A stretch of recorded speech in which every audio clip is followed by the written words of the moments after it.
Do you ever feel stuck in a loop of overthinking? Perhaps you replay conversations in your head, you second guess your choices, or even worry about the things that you can't control. It's overwhelming, isn't it? Well, overthinking fuels anxiety and can make even simple and small choices feel completely overwhelming. Here's the good news though. There is a way out. There is a way to break this cycle. So today I would like to share this, and I would like to introduce you to 3 simple but powerful CBT techniques that will help you regain control over your thoughts and feel more at peace. Hi, I'm Letizia. I am a BABCP accredited CBT therapist and a wellness coach, and I help busy professionals manage anxiety, build confidence, and enhance well-being using evidence-based techniques. If overthinking is something you've been struggling with lately, you are in the right space. Today's strategies will help you challenge negative thought patterns and bring more clarity and calm into your life. If you're new here, don't forget to subscribe for weekly well-being tips and hit the like button if you found this video helpful. The first step to stopping overthinking is to realize when it's happening. Most of the time, we don't even realize we're stuck in an unhelpful thinking pattern. We simply feel anxious, indecisive, and overwhelmed. But we do have thinking patterns, and these patterns can be identified. Let's start with the first one. The first one is called catastrophizing. That's when we assume the worst will happen. Let me give an example. If I will mess up my presentation, my career is over. How would you feel if you had this thought? It's quite intense and overwhelming, isn't it? Also, as you might notice, it doesn't allow us to consider a more positive outcome. It's all about what could go wrong. The second cognitive distortion or thinking pattern is called mind reading. That's when we believe we know what others think about us. And usually, it's not something positive. For example, they didn't get back to me, they must be mad at me. We can see here how we are interpreting a fact or a situation in a negative way without considering other options. For instance, maybe they are busy, so they didn't get back to us because they're busy, or something happened to their phone. But it's really interesting to see how the mind goes to the most negative outcome as the first option. And the final and third thinking pattern is what if thinking. That's when we get stuck in hypothetical worries. For example, what if I make the wrong decision? What if something bad happens? We get stuck in this spiral of what if thinking, hypothetical worries that leads us to what we call the analysis paralysis. We constantly analyze future scenarios that might occur, that usually about something bad happening, and all of a sudden we are stuck in the loop. We can't take action and we can't consider other options. As we can see, there are many thinking patterns going through our minds. Depending on where you're at in life, what you're going through, you might be experiencing several ones at once. So it's really important to do something that I'm about to suggest. It's very important to write them down whenever you can, whenever you have a break or a moment where you can take a step back and pay attention to your thoughts. Write them down. And later on, when you have a break or before going to bed, perhaps not too close to bedtime, you can review them and think about what is happening there, whether there's a thinking pattern keeping you stuck in a loop, and if there is another way to approach this situation or this thought. And this leads us to the next step, which is challenging the thoughts. How do we do that? Well, first of all, we need to clarify that thoughts are not facts. Our mind can be very convincing, but it doesn't mean that whatever we think is actually occurring in our reality or is a fact. So we don't have to accept it as our truth. Having said that, we want to challenge the thoughts. We know that these thoughts are extreme, they're negative, and they don't allow us to see the full picture.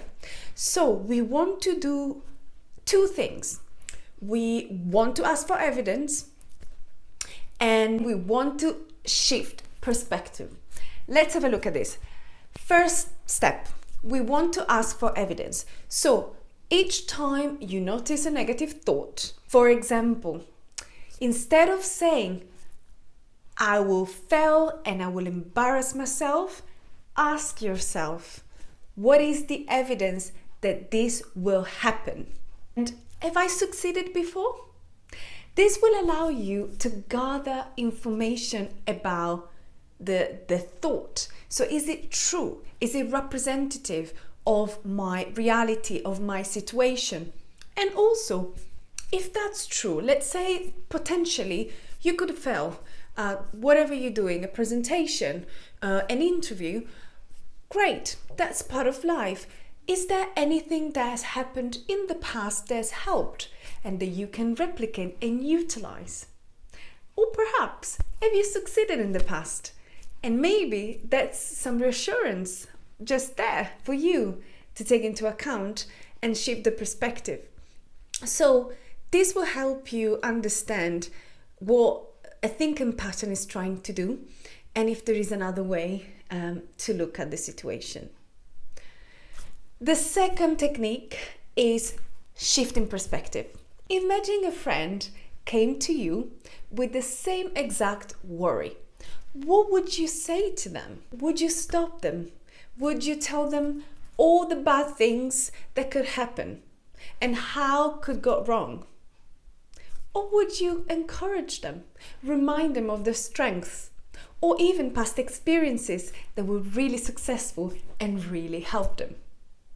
Sometimes we are very kind and compassionate to other people, but we don't manage to do that with ourselves. So this is a great opportunity to show kindness and compassion to ourselves.